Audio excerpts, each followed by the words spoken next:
নবী সাল্লাল্লাহু আলাইহি ওয়াসাল্লামকে যেই সমাজ ব্যবস্থায় পাঠানো হয়েছিল, ওই সমাজ ব্যবস্থাটা ঘোর অন্ধকারের মধ্যে নিমজ্জিত ছিল। মানুষগুলো চিন্তার দিক থেকে অন্ধকারে নিমজ্জিত ছিল, মানুষগুলো আকীদার দিক থেকে অন্ধকারে নিমজ্জিত ছিল, মানুষগুলো তার দর্শনের দিক থেকে অন্ধকারে নিমজ্জিত ছিল, মানুষগুলো ভালো মন্দের মধ্যে পার্থক্য করতে পারতো না, হালাল হারামের জ্ঞান ছিল না, ন্যায় অন্যায়ের জ্ঞান ছিল না। মানুষ আধিপত্য বিস্তার করত, ক্ষমতা জোর যার, মুল্লুক তার, অর্থ যার, স্বাবলম্বিতা যার, টাকা পয়সা যার, দুর্বলদের প্রতি তারা জুলুম করত। নারীদের কোনো সামাজিক মূল্যায়ন ছিল না। এমন একটা অন্ধকারাচ্ছন্ন সমাজ ব্যবস্থায় আল্লাহ তাআলা নবী সাল্লাল্লাহু আলাইহি ওয়াসাল্লামকে পাঠিয়েছে। কথাটা বোঝার চেষ্টা করেন।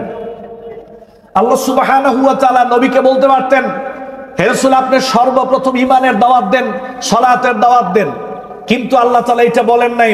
কারণ একটা জাতিকে যদি পরিবর্তন করতে হয়, সর্বপ্রথম ওই জাতির শিক্ষা ব্যবস্থায় হাত দিতে হয়। কারণ শিক্ষা ব্যবস্থা ছাড়া, শিক্ষা ছাড়া কোনো মানুষকে পরিবর্তন করা যায় না, কোনো ফ্যামিলি পরিবর্তন করা যায় না, কোনো সমাজ পরিবর্তন করা যায় না, কোনো রাষ্ট্রকে পরিবর্তন করা যায় না, যেই পর্যন্ত নয় জাতির মধ্যে আপনি শিক্ষার বিস্তার ঘটাবেন। আল্লাহ সুবহানাহু ওয়া তাআলা বললেন, নবী, আপনাকে যেখানে পাঠানো হয়েছে ওই সমাজকে পরিবর্তন করার জন্য সর্বপ্রথম কাজ হচ্ছে ইকরা বিসমি রাব্বিকাল্লাযী খালাক। ওদেরকে পড়তে বলেন, ওদের মধ্যে পড়া চালু করেন, ওরা যাতে করে আল্লাহকে চিনে, আল্লাহকে জানে, এই জন্য তাদেরকে পড়তে বলেন। বলেন সুবহানাল্লাহ। তাহলে আমরা পড়বো কেন? আল্লাহকে জানার জন্য। আমরা পড়বো কেন? আল্লাহকে বোঝার জন্য। আল্লাহ সুবহানাহু ওয়া তাআলা কোরআনুল কারীমে এই নির্দেশনা জারি করেছেন। তাহলে একটা জাতির উন্নত শিখরে পৌঁছার জন্য সর্বপ্রথম দরকার হচ্ছে পড়া। পড়ার মাধ্যমে আল্লাহ তাআলা জাতিকে পরিবর্তন করে দেন।